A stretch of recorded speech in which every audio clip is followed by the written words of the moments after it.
बाप रे, बाहेरूनच नाही तर अंदरून बी एवढं सुंदर. हे इतकं शांत वातावरण. खरंच पाहून तर पुरा झटकाच बसला बाप्पा मले तर. कोण कोण टाकळघाटचं हे बौद्ध विहार नाही पाहिलंय तर लवकर जा न पहा. मले तर इथून जाऊशाच नाही वाटत होतं. आय बी मस्त नाही का गौतम बुद्धाले वंदन करत होते. मला हे पाहून बहुत चांगलं वाटलं बाप्पा.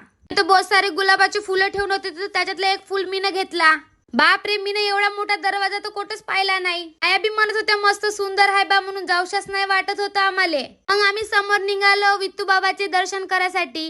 पोरगी इथं मस्त अभ्यास करून राहिली होती. मला पाहून चांगलं वाटलं. मग समोर जाऊन मग मस्त विठ्ठू बाबाचे दर्शन केले. त्यांच्या जवळ जायला कोणालाच परवानगी नाही आहे म्हणून आम्ही दुरूनच दर्शन केले. तिथं पाया वगैरे लागलो ना निघालो समोर. जर कुणाला धम्मदान करायचं असेल तर तुम्ही इथं धम्मदान बी करू शकता. मग मी ना पण तिथं धम्मदान केलं. निघालो नारळ फोडायसाठी दुसरीकडं. जे साऱ्या बाया तिकडच गेल्या होत्या मीच राहिलो इकडं. मग फोडून टाकलो नारळाले एका दणक्यामध्ये.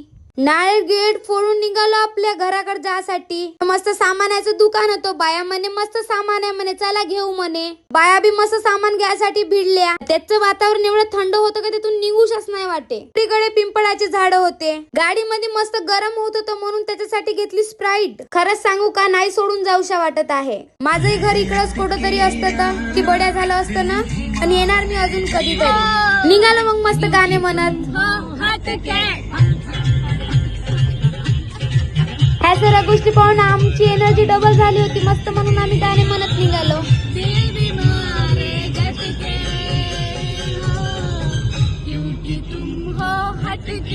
काय होय बाप्पा, ती नागपूरची ट्रॅफिक मस्त ट्रॅफिक होती का.